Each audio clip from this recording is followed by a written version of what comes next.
Hi there, I got some new metalworking toys to play with. Let's use them on the Jeep.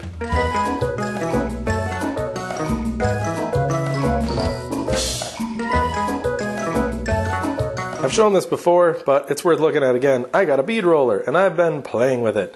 It came with bead dies of different sizes and louver dies. Not louvers, what is this? Flange dies. There's more, but I didn't feel like paying for it. I also got a shrinker and a stretcher. They're over there in blurry land. So what the beads do is increase stiffness. Here's a failed piece that I tried before. I tried to make like a Z or an N, however you look at it. But I'm going to try something slightly different with the other side. This is on the sides of the battery box there, so they're not going to be super visible.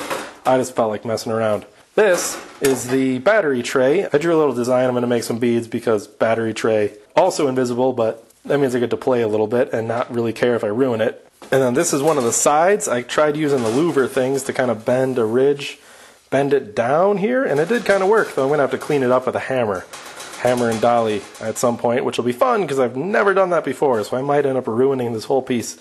But, you know, the kid's probably going to crash the Jeep into a lot of stuff, so it's not going to look perfect forever. But anyways, on to this piece. So I'm basically going to try to do this. No, not going to do that. Basically going to do this. One straight diagonal and then two short ones that do not intersect with the initial diagonal. And I'm going to do the diagonal from here to here, because in my brain, this panel will be most likely to flex in that direction. And these beads create stiffness. So if you just have a bead down the center, if you forget about these two, if you just have a bead down the center, you can still bend it easy this way, but not this way. It's a lot stiffer. This piece is stiff in a lot of dimensions. So that's probably a bad example to show, but that's kind of how they work. The beads give you some three-dimensional stiffness depending how they're laid out. So basically, the folds, this will be folded up in a metal brake trick that I'm going to show you. I don't have a metal brake, but I figured out a trick. The folds line up with these cuts. So check this out. If I line this at the bottom of the cut, so the fold here from the brake will be here, I'm going to draw a line here. And the reason for this will become obvious once you see my ghetto metal brake. I'm going to do that on these edges. This cuts at an angle, so I'm not going to do the line at the angle. I'm going to try to do the line straight up. Might actually make sense just to do it the other way. Yeah, why not? It's not going to look like the other panel. Planning as I go, because I didn't plan before I started. Okay, so there's basically the box that the beads must be contained in order for my ghetto metal brake to work. So I'm going to draw, nope, not that way, this way. This will be one bead, and this will be a discontinuous bead. Ending, starting again, ending. So give me this kind of thing. It'll be stiffer in this dimension than it will be in this dimension. So basically, this is how this is going to work. I put the smallest bead die in there. I lined them up left to right, although there's a little left-right play. So basically, gravity is holding this down. I'm going to tighten the set screw until it touches, not cranking it, just touch. Then I'm going to back it up 3 turns.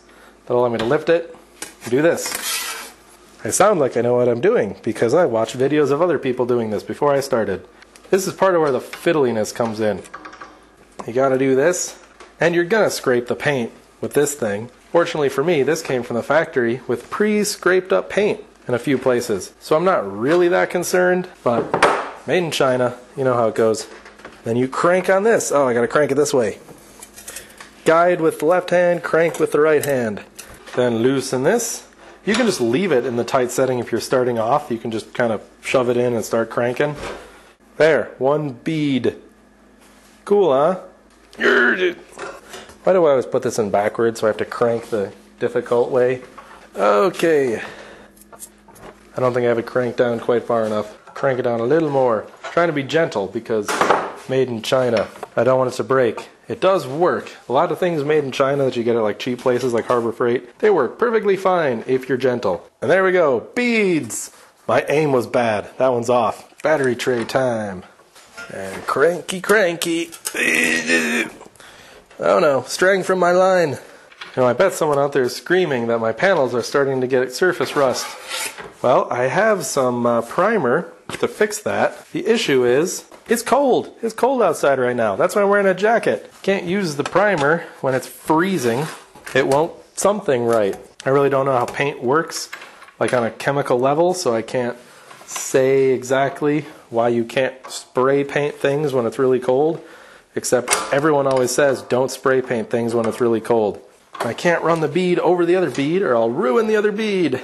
There, similar bead on the battery tray. So it warps them ever so gently, but this isn't a lot of beading. And I didn't do like really heavy beading or close beading or anything, but there you go, beads. I actually lined that one up this time. That's nice. This is the floor and back of the battery tray. This will be bent up. I probably don't need additional stiffness here, but it won't hurt, so I'm going to do it anyway. This is a 1x2, so it's 1.5 inches wide, and I already did my lines so that the line is at least 1.5 inches away from the fold. Now I suppose I need a ruler to make this like line up. The center finding one. I always forget I have this thing. So the way a center finding one works, there's 0 in the middle, then 1, 2, 3, 4, 5, 1, 2, 3, 4, 5. And when you lay it down, you want like in this case it'll be like 5 inches on that and 5 inches on that. If you get the same reading on both, the 0 is the middle. So isn't that cool? 5 1/8 on each side. So here's the middle. I'll just go every 2 inches. 2, 2, 2. Next line. That's like 5.5 on each side. So 0, 2. Instead of 2, I'm going to go 2.5 because I'm a rebel and I'd like to break the rules. Now I'll use my very precise chunk of wood to draw straight lines for me to fail to follow in the bead roller. 2 cranks, and that makes 3 cranks. And now this crank. There's got to be a joke in here about me being cranky, but I'm not. I'm actually in quite a good mood. I hear a baby inside screaming though, so he's probably not doing so great. He's like, feed me. And I'd like to cry when I'm hungry too, but that's not really respectable. Huh, I got a problem. There's a flange in the back of this that I already bent over attempting to figure out how to make a cheap metal brake. So that's going to get in the way. So we'll just make these as long as possible then. Cranky crank. Aha, we have an issue. It's at an angle, so the flange is getting even more in the way. Fortunately, we can go the other way. Like so. Boom. There we go. Now the cool thing about this tool, the big open throat, so I can actually run a bead like here if I want, you know? And the machine has like room to spare. In fact, this edge is already bent, so I don't have to keep this area clear. I'm going to do that. I'm going to bend a bead there. I don't want to spoil it too much, but I have so many bad ideas to do with this bead roller. Speaking of bad ideas, I gotta crank it backwards. That makes it even more hard to crank. Yep, not doing this one straight. That's close. Boom, the back side. It's a little crooked, and that's kind of crooked.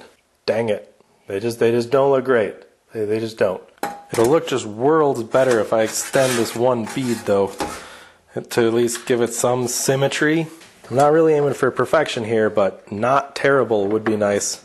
There, now these two are closer to the same length. This one's shorter, so it's symmetrical-ish. This is still kind of wavy, and that's my fault. But much better looking than it was. And it'll be stiffer now, for like no reason, because it's going to be fully boxed in. But since when has no good reason stopped me before? There's no good reason to do any of this stuff. I'm doing it anyway. Okay, here's what I mean by some of it's kind of fiddly. I'm going to change the dies. And while I'm doing it, I'm going to talk a bit. I got to take these bolts out, take these set screws out, all of which have been snugged down, moderately to lightly snugged. Never real tightly snugged down, because I'm afraid they're going to strip. And you know, it would be nice to buy American-made bead rollers and other tools, but I'm not made of money. They are way more expensive. They seem to work a lot better too, so you do get what you pay for. But, you know, getting what you pay for requires you have money to pay for it. And I had money for the Chinese ones. I don't have money for like a professional, expensive, 5 times as much expensive bead roller. But good tools are generally worth it, I think. And cheap tools take their toll in efficiency sometimes and durability. But even an idiot using a good tool is going to ruin it. Okay, hopefully you can see it working. I can see it working. Man, this is where having a second person would just be so nice. I could get my wife to help, but she is currently inside with the children. Taking it nice and easy, trying to follow my line. I do kind of wish I gave myself a little bit more to fold over. Also, if I could just have an extra 6 inches of arm length, That would be fantastic.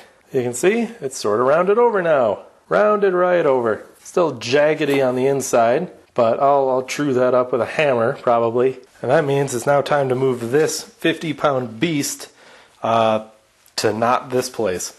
There's really no good handle on it. Okay, here's basically the thing done. So here's the issue. It's not a super great edge, especially in the corners here. You see that? It's also not folded over 90 degrees. So I have an idea. That's not even folded at all. I have an idea to make this a little better, and it involves an expensive, complicated tool, which may or may not be made. So I have a backup idea. Alright, here is my idea. So the bead roller gave me kind of a ridge, but it didn't round this over. So I'm going to take this, drop it down on the ridge, clamp and bend, kind of like so, and do it all the way around. This may get sort of tedious, but that's step one. There's a step two after this. Step one is going to take so long, might even reinvigorate my carpal tunnel. Who knows? This whole corner is jacked up to the extreme. Not in a good way. This may end up a fast-forward montage of me doing this. Oh man, why am I doing this to myself? I now know why people buy expensive tools to do all kinds of things, like fender rolling. Probably because they spent 30 seconds doing this. But joke's on them, I'm stubborn and broke. I'm going to do this by hand. How is that joke's on them? That sounds like the joke's on me. I could take this opportunity to mention tool snobbery. There are some circles where if you don't buy the right expensive tools, you are looked down upon. I say forget those people. Ignore them. Spend your time actually making something. I don't think a lot of them make anything. Or they're professionals and they need the expensive tools to make a living. Because I wouldn't want to use cheap Chinese stuff if I had to earn a living from it. Because in the business world, efficiency matters. I've even seen some people with garages full of tools and a car lift and everything. All of their own equipment, all snap-on tools, which are very expensive, very nice, but very expensive. And none of them show any signs of use. Not a scratch on them. Of course, complaining like I am right now is the opposite of tool snobbery, and that is the use snobbery, which is just as bad because, and this is the important part, who cares what people do with their money or in their garage? It's their money, their garage. They can do what they want. So basically what I'm saying is I'm rambling, but I should really shut up and just work right now. That's a extremely rough edge, but it's rounded over more. See, from this angle, this is the outside looking in. It's not so bad. It's kind of rough, except for whatever that is. That looks terrible. That'll polish off, I bet. So over here on the less well-lit side of this thing, you can see the problem. It's kind of jaggedy and choppy, and I'm probably going to, in the end, file all this smooth. But I want to smooth out this edge because it's kind of bumpy. This feels bumpy. Maybe if I hit it here, it'll kind of roll that edge over a little more. That's just wobbling the crap out of it. Dolly. This is kind of a round, close to the right shape. Perhaps changing camera angles will help this go better. Kinda. Pretty sure it's okay to use a dolly as a hammer. I read a book that, I kid you not, said about hammer and dolly selection, short of personal injury and animal cruelty, I encourage free selection in the choice of hammers and dollies. So, basically, screw around, just don't injure yourself, and don't use a cat or something, because that's not going to work, and the cat's going to be pissed. So, maybe just stick with metal things. Yeah, there's the ticket. Back it with a dolly, hit it with a hammer. Wow, that's loud. That's like the most deafening thing I've done all evening. I got earphones. This is a flatter end of the dolly, so I'm backing it with that and hitting this edge with this hammer. I don't know how you can see with the thing wobbling all over like that. Perhaps vice adjustment.